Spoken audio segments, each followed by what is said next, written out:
I'm Marcus Smith, and this is Constant Wonder. Join me on a quest to find awe and wonder in all creation, human or wild, vast or small, spiritual encounters that move us beyond words.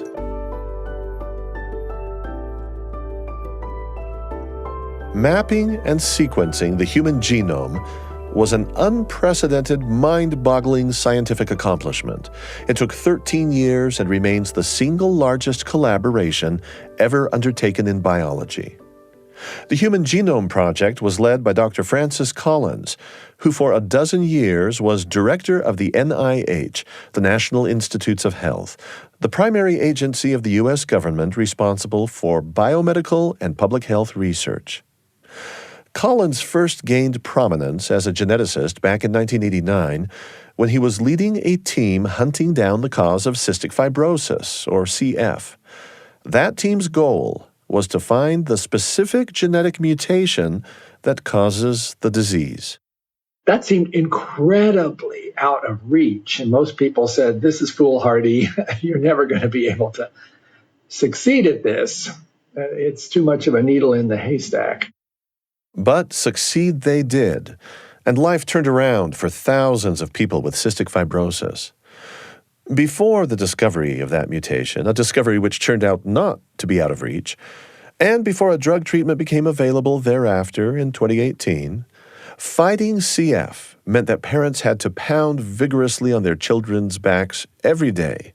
This physically dislodged the thick mucus and helped the young patients to cough up that mucus lining their lungs because of the disease. Congestion in CF is the culprit leading to infections and permanent lung damage. As a doctor in training, I saw patients, mostly children, with this condition because most of them weren't going to live a whole lot longer than age 15 or 20 back then. And it was so heartbreaking to see what they went through with this disease that was affecting them progressively in terms of pneumonias and other lung problems. And knowing that our medical interventions back in the 1980s were really not doing nearly enough to give them the kind of hope they needed.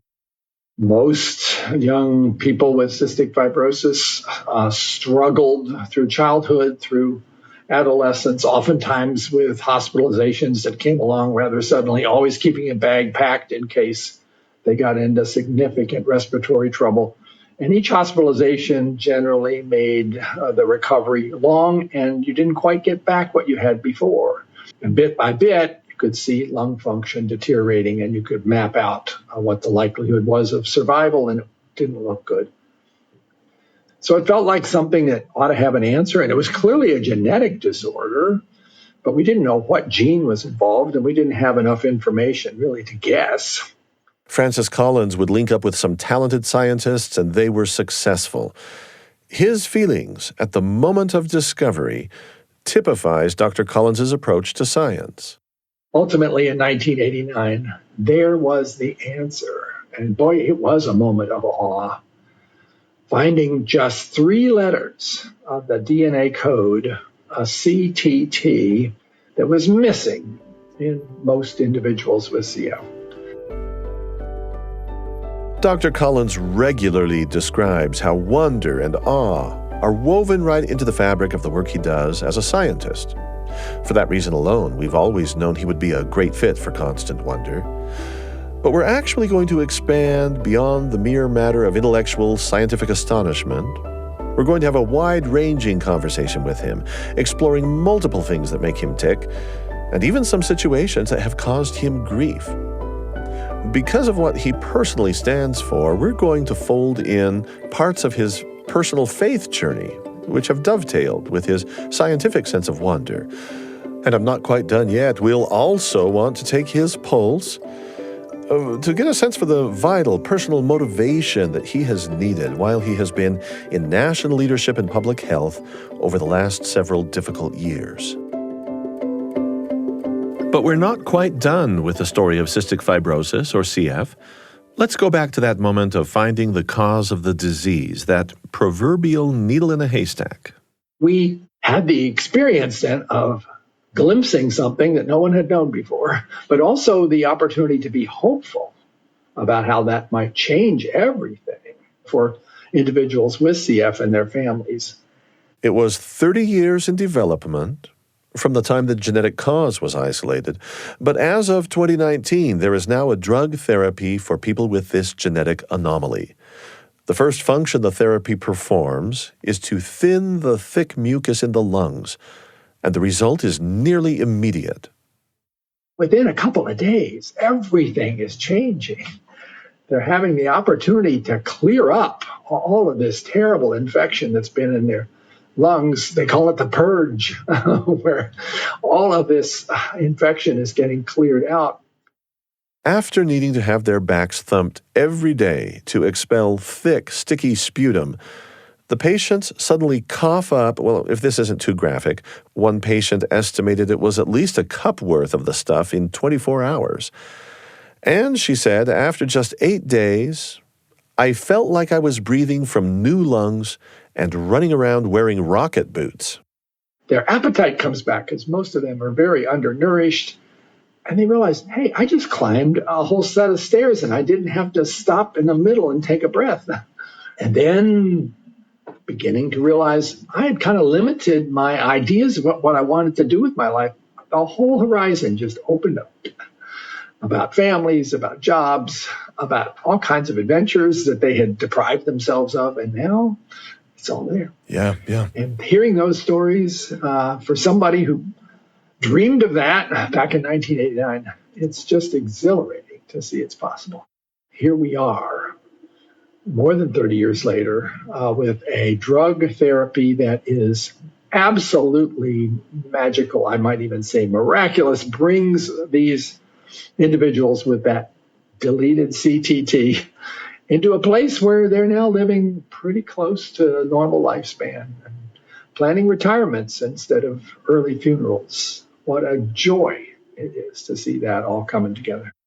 When Francis Collins speaks in public, it's not uncommon for him to bring a guitar along and to sing. Music having always been a part of his life, so much so that he dreamed of being a professional musician when he was a kid, if the scientist gig didn't eventually pan out for him. Well, he has played as an adult in a band named ARA, the Affordable Rock and Roll Act, and there's one particular song that he performs that's just so memorable, and you can find him doing this on YouTube. It's a performance of a song he wrote called Dare to Dream, and he performed it for the Cystic Fibrosis Foundation. I just took a bit of a gamble and asked him on the spot if he wouldn't give us a flavor of that song. It's a song I wrote early on when we were trying to take the discovery of the gene and understand enough about it to come up with something that might be a treatment long before it actually had happened. So it was something to bring us together about daring to dream. Dare to dream, dare to dream. All our brothers and sisters breathing free. Unafraid, our hopes unswayed, till the story of CF is history. You sang that. You sang that at an event. And they sang with me. At a profound moment when things were rolling out for these treatments. What was that room like with those families and friends and patients who have cystic fibrosis? That was unimaginably meaningful, touching, and I'm having a chill just now remembering it. So yeah, that was many years after I had originally written the song. And then here we were with the advent of this therapy that was going to change everything, rolling out right there in a big meeting with 3,000 or 4,000 people there, many of them patients and families, and to join with them in singing those words again. We dared to dream, and the dream is coming true. While his work with cystic fibrosis led to a treatment, Francis Collins' research into another disease called progeria may lead to an actual cure. Now, progeria is an exceedingly rare disease. There are only about 200 identified cases in the world. And because it's so rare, it just doesn't get a lot of research attention. Francis Collins first started thinking about it back in 1982. I first encountered this condition when I was a fellow in training at Yale, learning how to be a clinical geneticist. And one of the patients I was assigned to take care of carried this diagnosis of progeria. This is a disease where the body ages at about 7 times the normal rate. And it is heartbreaking to watch. These kids appear normal at birth, but then after a year or two, you can tell something's not right here. They start to lose their hair, their skin starts to look like that of an old person. They stop growing, but their brains are developing normally. Inside this aging body is a little kid trying to live a little kid's life. And sadly, without any intervention, by age 12 or 13, they generally die of heart attacks or strokes. They have that same kind of consequence of aging that you wouldn't expect for another 80 years. And there it is. I was interested after seeing that one patient, but thought, well, somebody should work on this. It was another 20 years later where I encountered another child with this, whose parents happened to both be physicians and who were really anxious to have something done to try to understand this. And ultimately, my own lab got engaged, and we found the cause. In this case, it was just one letter out of those 3 billion in a vulnerable place in a gene called lamin A. And that mutation causes that protein to be toxic to the cells that contain it. And so those cells basically go into senescence. They age prematurely, and the children age at the same time with their cells. And this whole thing began to make sense. But of course, we didn't want to just make sense. We wanted to do something about it. Initially, we thought we might be able to help with a drug that had been developed for cancer. It didn't work for cancer, but it had the right properties to deal with this toxic protein. And sure enough, in cells and in a mouse model that we built that had very much the same problems as the kids with progeria, the drug looked promising. It went on to a clinical trial. It's now FDA approved, and it has extended the life of individuals with progeria by quite a few years. And there are many now that are approaching or already in their 20s, and you didn't used to see that before. But it's still not a cure. So we're not satisfied. We're not done. Right. Now we're into this really very high-tech space of trying to see, could we use the latest developments with something called CRISPR to not just try to treat the symptoms, but actually go and fix the mutation. Take that one letter that's a T and it should have been a C and just edit it right back. Do a search and replace like you would in your word processor, except in this case, the script is the genome, and your word processor has to be a very fancy gene editing apparatus, and you've got to deliver it, particularly to the heart, where the main troubles are. I think we'll be in a clinical trial of that kind of very bold gene editing approach in a couple of years. And if that works, then I think we can really offer a much better chance of a longer life for these kids.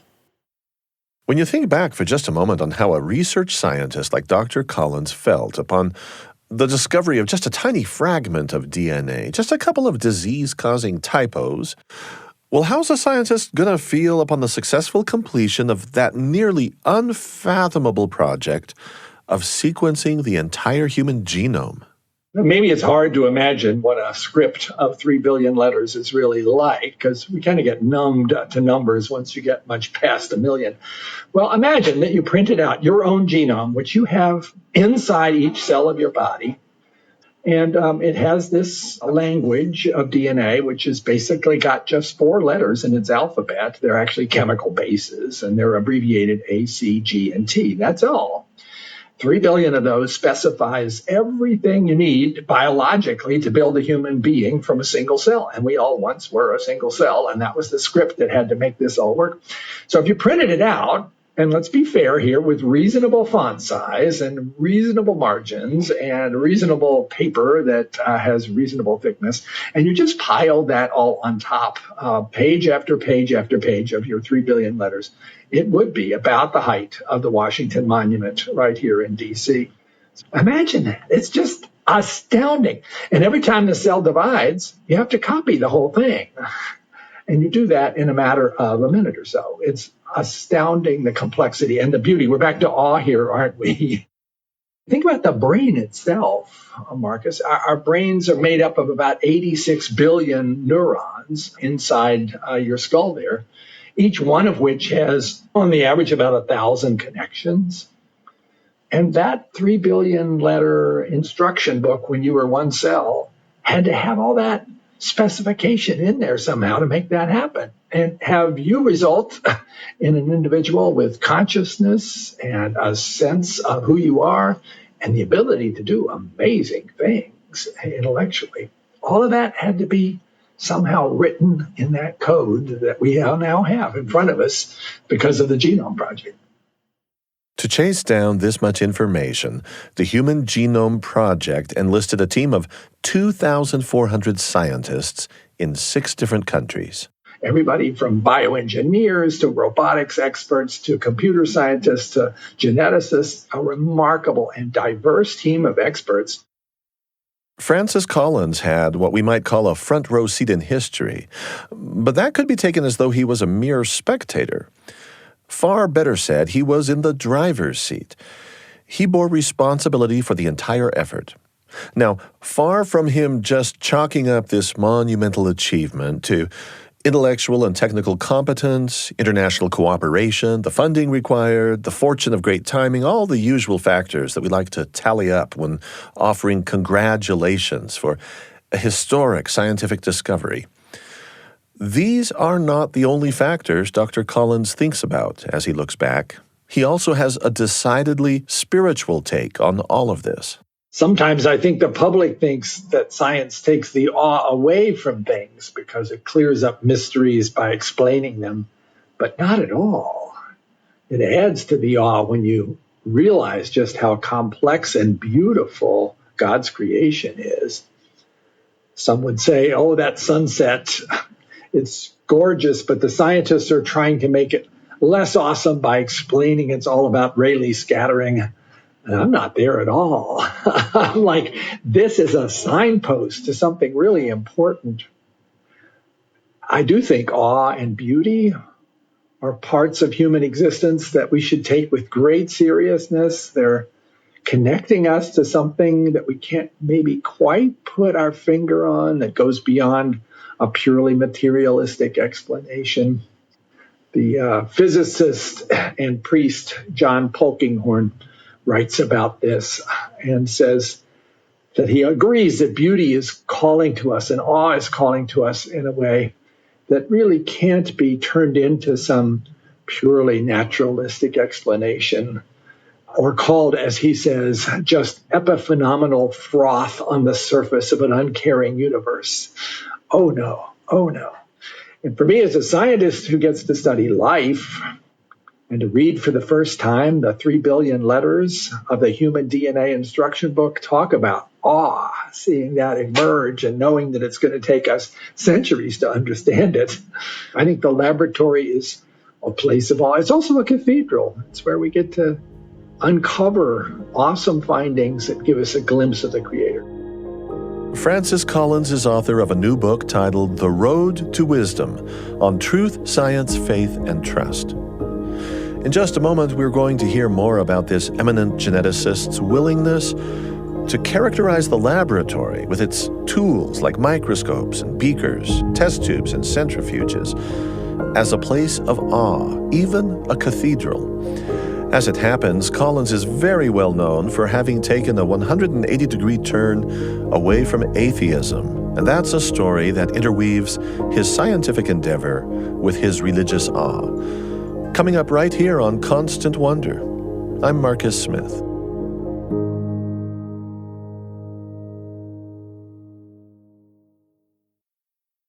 There's another podcast you might like from the BYU Radio family of podcasts. It's called In Good Faith.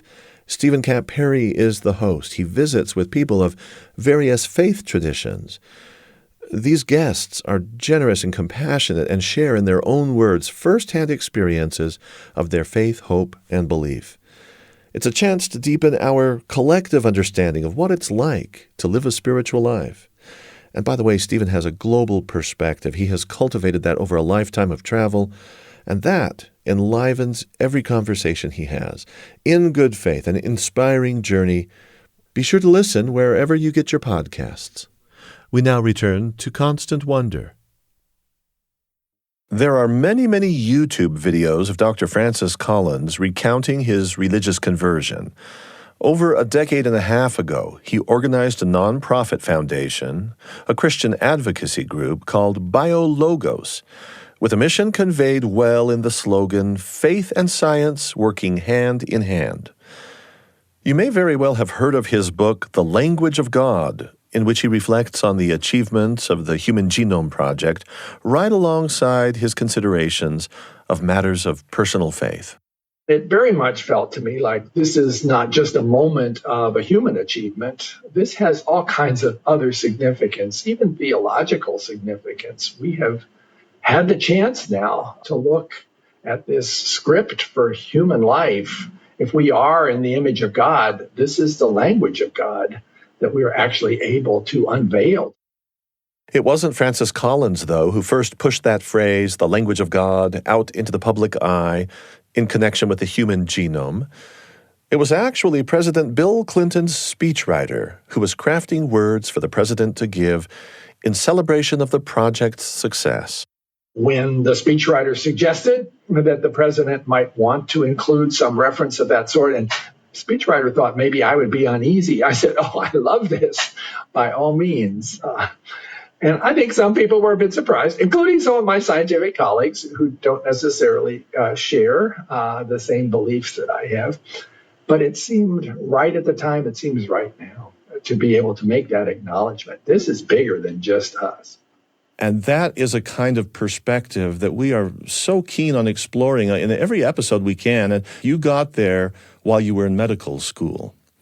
And it was sort of catalyzed, the whole process of your turning this direction towards belief in God. It was catalyzed by a specific woman. She asked you a very potent question. She sure did. Seemed like a very simple question, but probably the most important question I was ever asked. I was not a believer when I started medical school. I was an atheist. I had not had any religious upbringing. I was very much in the mindset that anything worth knowing about is what science can teach you. And if it's not a scientific question, well, then it's not relevant. But I did, as a medical student now sitting at the bedside of people who were facing death, I had to wonder how I would handle that.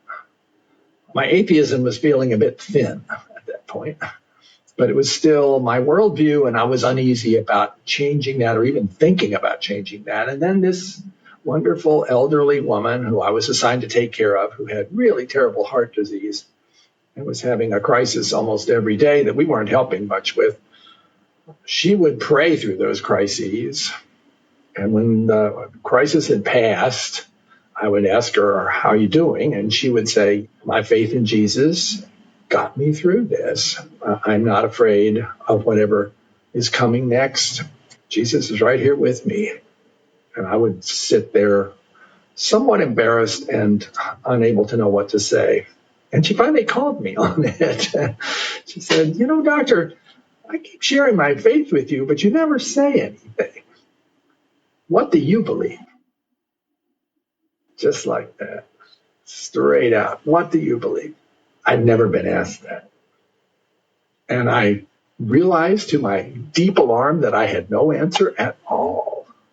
That the atheism I had chosen to embrace was basically a choice of convenience because I really didn't want to think about it, and I didn't want to be beholden to anybody or responsible for my actions to anybody. I had practiced willful blindness to this whole topic, and she was telling me, "You got to open your eyes, boy. There's some things here maybe you ought to be thinking about." I didn't like that. I said, "I don't know what I believe," and I got out of the room as fast as I could. But I couldn't shake the way this unsettled me. I had to realize that this was the most important question anybody ever gets asked.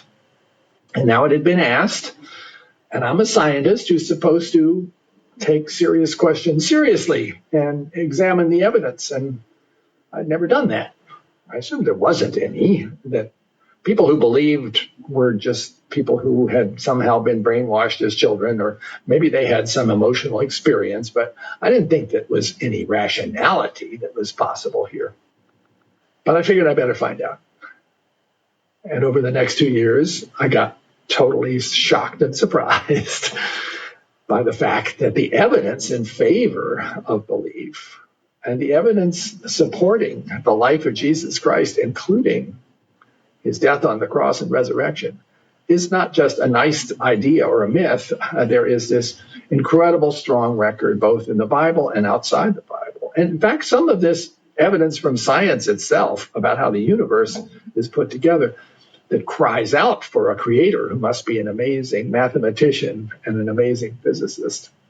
And all that kind of blew me away, and my efforts, which were initially to strengthen my atheism, led me ever closer to a theistic view of God, and ultimately to the person of Jesus, who solved for me an awful lot of other problems about how unholy Francis Collins was going to be able to have a relationship with holy God. And Jesus was the answer to that too.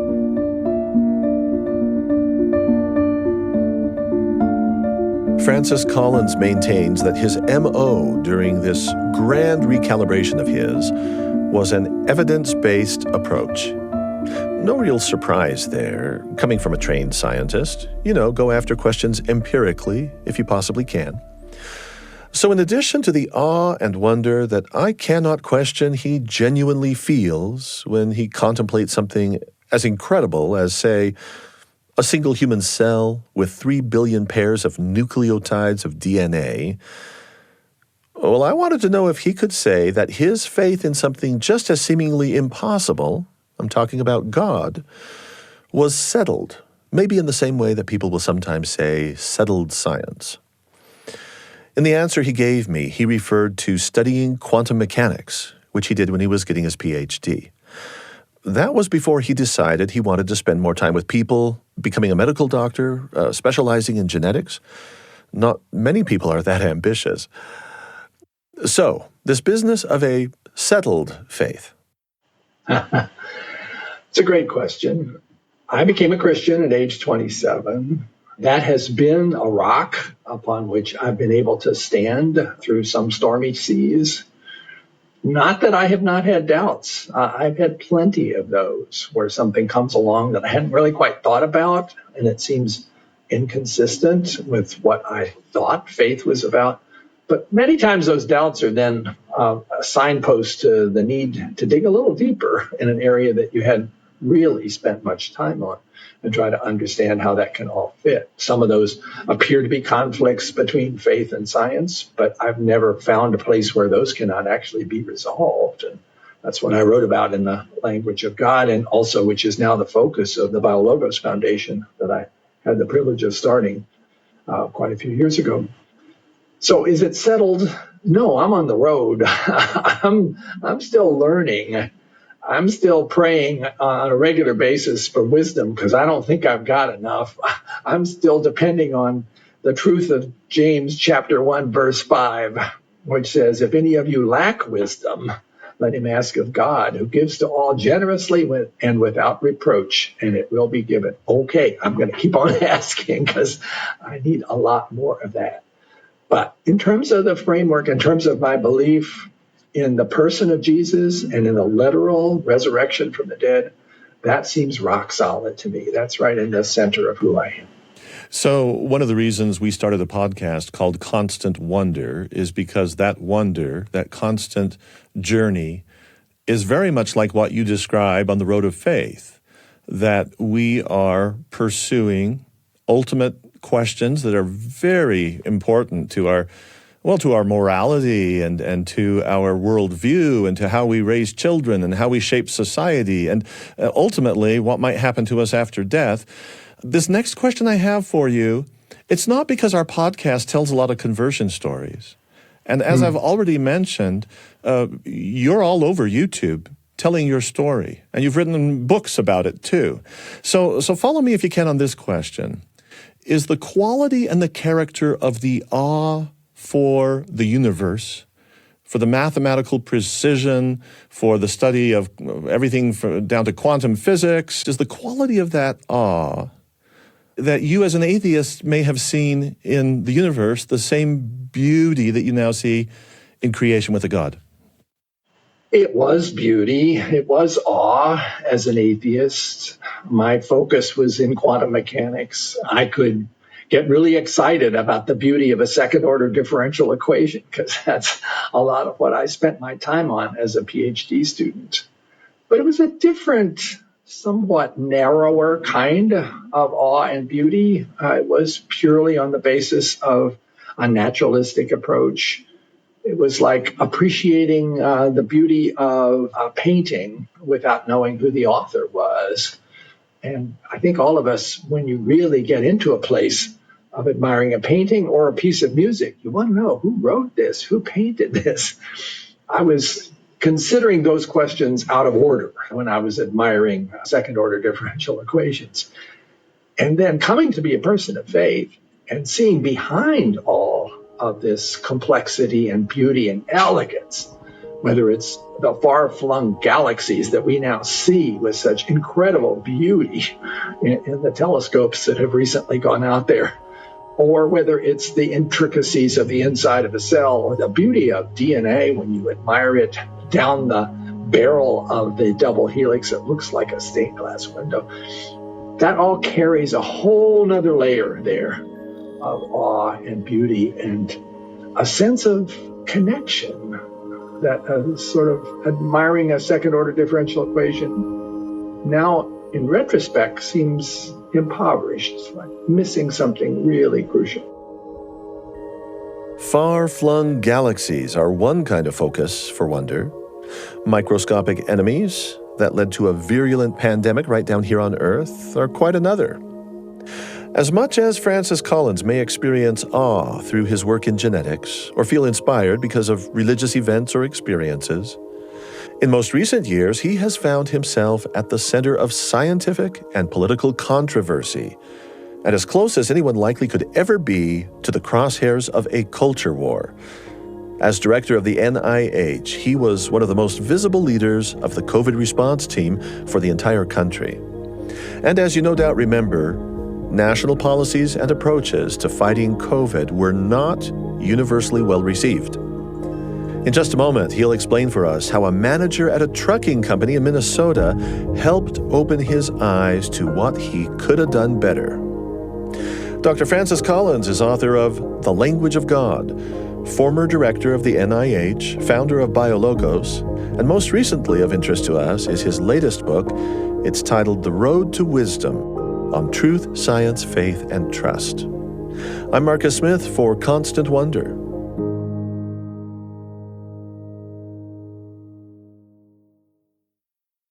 I want to recommend another BYU radio podcast that I think you'll really enjoy. It's called Uncomfy, Sticking with Moments That Challenge Us. It's brand new and it has video as well as audio. If you're someone who wants to engage with others on important topics, but you're not sure just how, or maybe you're burned out on social media and you wish you could bring some humanity back into discussions in real life, maybe still online, maybe not, well then Uncomfy is for you. You're going to hear real people describing challenging moments when they decided to stick with the discomfort, and in the process, they found some community healing or learned how to talk about what matters to them or simply discovered greater empathy in their relationships with others. And you can do it too. New episodes of Uncomfy, Sticking with Moments That Challenge Us, drop every Wednesday, and you can listen or watch on the BYU Radio app or wherever you get your podcasts. Most recently, you have been engaging, in part because of the political tensions of the COVID years when you were at the heading up the NIH in this nexus of a terrible culture war, which still continues today. As we talk about these numinous opportunities or experiences, it sure seems like the acrimony of our day forestalls much opportunity, scuttles the chances that people have. Oftentimes, not universally, but oftentimes it gets in the way of our experiences of awe and wonder, devotion, the longing, the aesthetic beauty, all these things we've been talking about. Yeah, sad to say. And instead, those seem to be replaced by anger, by fear, and by vitriol of commentaries flying back and forth, especially in social media, which has become such a terribly uncivil place for people to express themselves. I doubt if you go to X, which used to be called Twitter, that you'll have too many experiences of feeling awe and beauty. You'll have a lot of other experiences that go more to the lizard part of your brain, which seems to be getting unleashed pretty much with wild abandon in an awful lot of our human interactions. That is deeply troubling. That's not who we are. It's not who we should be. And yet our current culture seems to be driven so strongly by these kinds of assertions of things that make people mad or fearful, and they spread like wildfire. And good news or encouraging stories about things that are beautiful land with a thud, and because nobody wants to hit the share button on that one. Would you walk us into your optimism that you actually do have? You're not just a cultural critic. You're trying to do something. You're taking the bull by the horns, and this relates to your book, The Road to Wisdom. This relates to your participation in an organization called Braver Angels. Right. Give us a synopsis of what's happening here, and do you, in fact, feel optimistic? I do have an optimistic sense about humanity and about our connection to God as a source of goodness and holiness, and about the fact that we somewhere down deep, despite all the noise around us, really do believe in things like love and family and beauty and truth. But in many ways, those deeply seated, wonderful principles, virtues, are kind of hard to find because of all the other racket that's going on. As NIH director during COVID, I had the privilege of being part of an amazing scientific effort involving hundreds of people who were working 24/7 to try to respond to this worst pandemic in more than a century. And the success in building vaccines in just 11 months that showed wildly better than expected efficacy, 90 to 95% effective, and a very good safety record was just astounding and was for me an answer to prayer. But I also saw how a lot of misinformation and sometimes intentional disinformation confused people and led them to decide not to take advantage of this remarkable development. And the consequences were really severe. 50 million Americans decided these vaccines were not for them. 230,000 Americans died as a result of vaccine misinformation. Well, I want to interject here just briefly. You find it a particular irony that in this tension that often exists in people's minds between science and faith, that your own religious community, the evangelical community, really got hit hard. They did. Yeah. That was, yes, particularly heartbreaking to see. I am an evangelical Christian. And everybody would admit that there have been tensions between evangelicals and science over the course of maybe at least a century and a half, some of it about whether evolution is consistent with Genesis 1 and 2. I think you can find a very comfortable way to put those things together where both science and the Bible are true, but that's still not seen that way by more fundamentalist evangelical churches. So you had a bit of that, and maybe a sense on the part of a lot of believers that they've stereotyped scientists as all being atheists. That's not true. Certainly not true for me, or about 40% of working scientists who actually believe in God. So there was some suspicion there from the get-go. And then when science says this vaccine is safe and effective, and you're hearing in social media, oh no, it's going to make you sterile, or it's going to change your DNA, or it has a chip in it that Bill Gates is going to track where you're going, or maybe, as in some faith communities, this is the mark of the beast from Revelation 17, and you better stay away from it. All of those things got in the way of good, honorable people who happen to be evangelical Christians, not quite knowing what to do, and hoping, therefore, that they would be okay and skipping the vaccine. And again, the numbers are just horrifying. 230,000 people lying still in graveyards right now who did not need to die because they passed up this chance for that protection. That's not my estimate. That comes from Kaiser Family Foundation, a very reliable, nonpartisan, scientifically careful group. That's like 4 times the number of Americans who died in the Vietnam War. And the culture wars did that.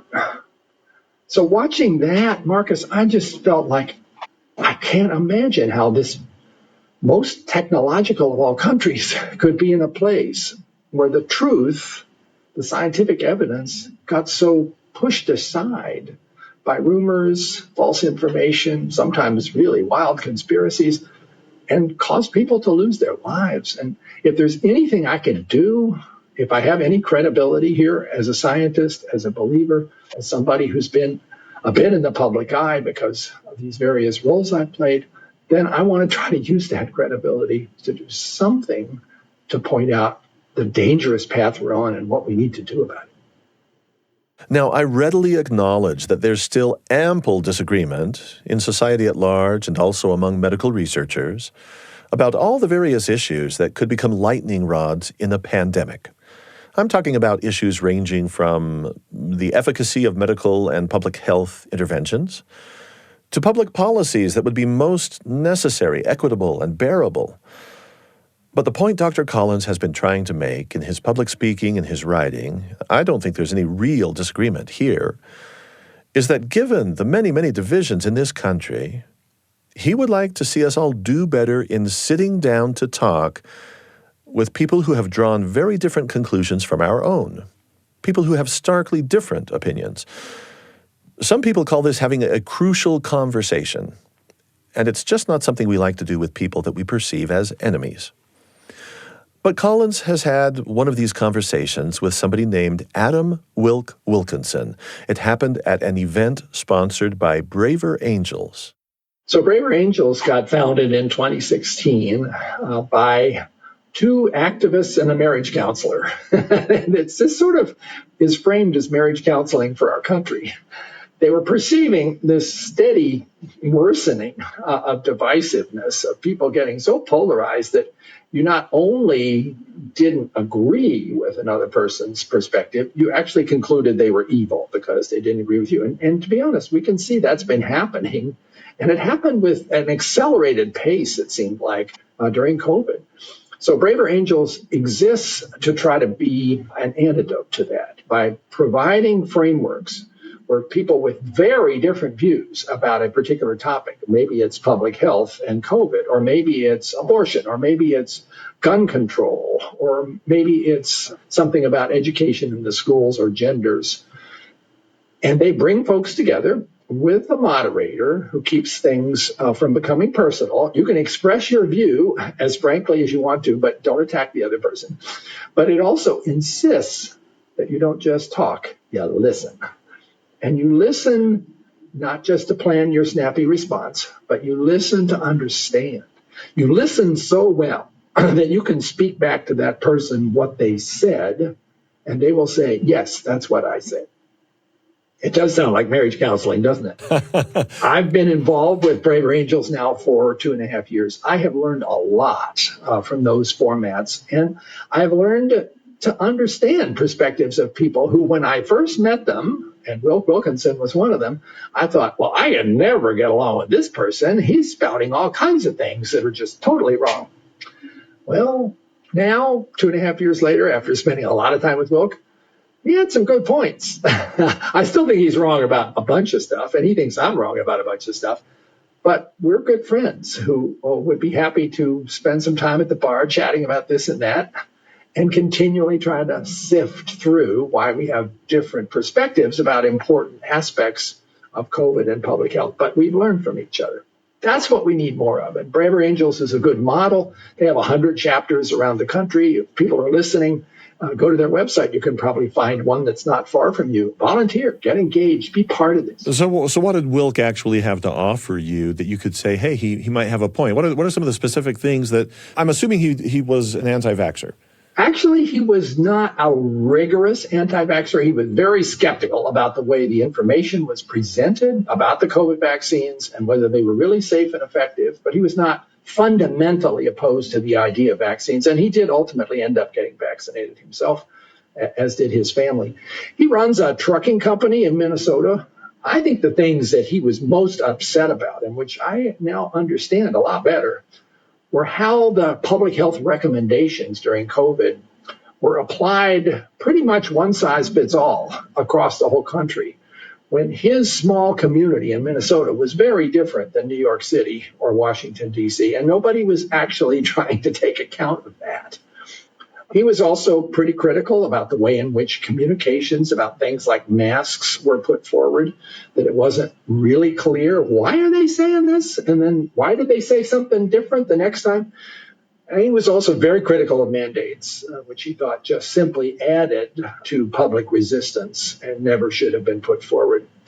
Again, I can argue on all of those topics that I have with him, but I've learned from his perspective what it felt like to be in the heartland, which was very different than what it felt like for me being in the middle of this in Washington, D.C. So you genuinely, sincerely have a friend in Wilk? I do. I do. He's also very much come around to the perspective that the animosity is part of the problem and we need to do something to deal with that. So he runs a podcast now, which is called Derate the Hate. And he brings on people who have different views to try to figure out how can we talk about this and not just be mad at each other. I want to quickly mention here, and if you're a longtime Constant Wonder listener, you probably already know this, but we don't usually take up hot-button topics that a lot of people are riled up about. There is, however, here at BYU Radio, a show that does plunge into issues that tend to divide us, sizing up big problems from multiple angles. My colleague Julie Rose does that on every episode of the Top of Mind podcast, and I encourage you to check that out. Top of Mind. If Wilk Wilkinson was an unlikely friend for Dr. Francis Collins, the atheist Christopher Hitchens may have been even more improbable. The new atheists, who sort of emerged in a very visible way 20 or 25 years ago, the four horsemen of the atheist apocalypse were Christopher Hitchens, Richard Dawkins, Dan Dennett, and Sam Harris.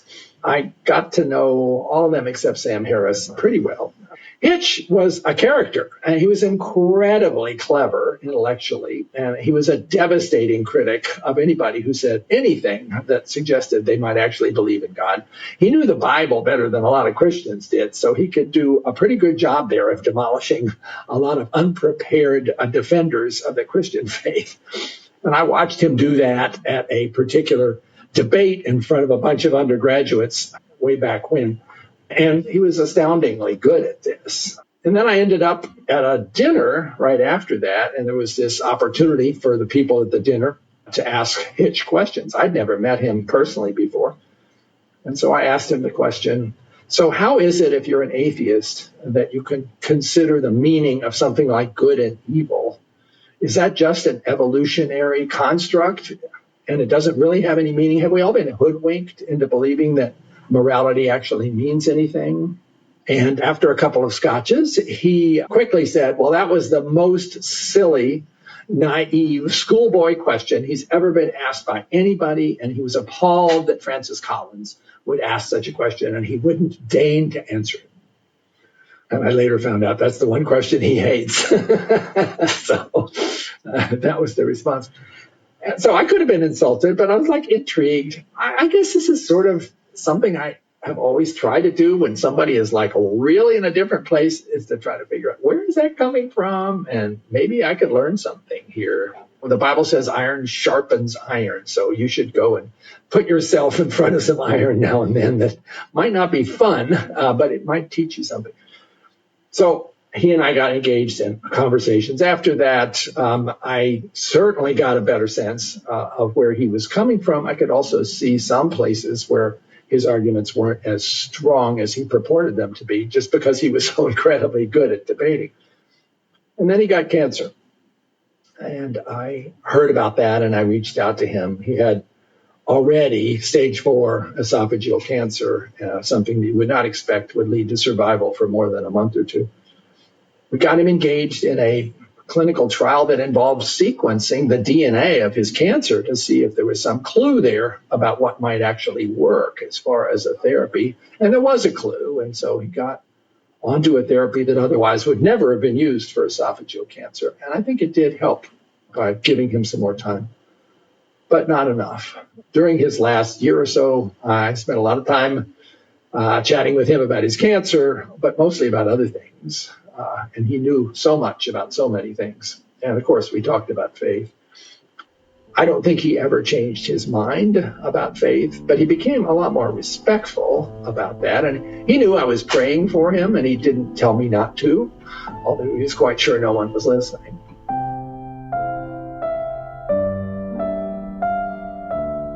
You have said that science makes for you the world and creation more beautiful, not less. And I'm thinking right now of astrophysicist Marcelo Gleiser, who sees the Earth as sacred and yet is not a theist. When you say that science makes the world more beautiful, could you just elaborate enough so I could know if you feel that there's even greater beauty than science can afford? Science, of course, is a journey. Even those of us that are really amazed at what we've learned so far know that what we have yet to learn is vastly greater. But each one of those new revelations where you happen upon some observation, some insight that wasn't there before, has this moment of awe. It sort of puts things in place that weren't in place before. And as a believer, it's also a glimpse of God's mind. God knew that. And now one of us knows that too. Let me say hallelujah, thank you, and get on my knees for a moment here and say how sweet it is to be able to have been given this gift as a human being of curiosity, of the brain that is actually interested in exploring God's creation and learning about it, which feels like an appropriate form of worship. So I do think science practiced by a believer is a form of worship. I think of it that way. When we're worshiping, sometimes we have those moments of joy that lift us up into an awesome place. I think that's exactly the experience I've had as a scientist when something new emerges that I didn't quite expect, and it makes sense, and it's this glimpse of beauty and of a mind that I, in my prayer, try to reach out to.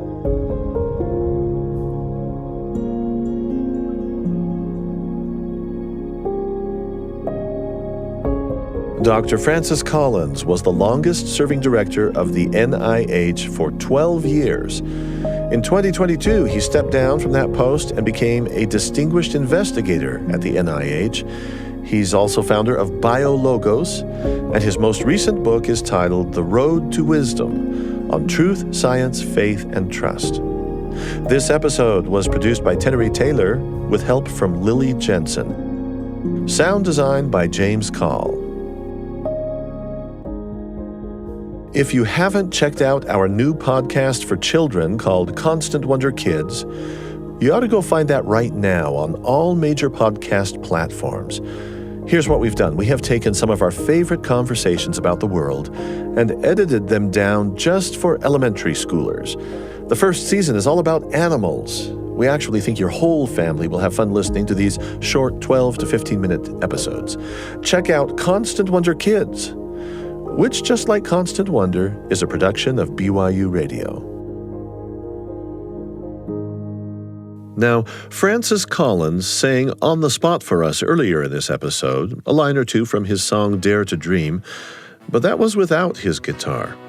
Right now, we have the kind permission of the Cystic Fibrosis Foundation to bring you actual audio from that big conference where he sang with the audience, playing his guitar in that emotional celebration of what genetic science had been able to accomplish in locating the cause of cystic fibrosis. I thought you'd enjoy hearing it. I'm Marcus Smith. Dare to dream, dare to dream.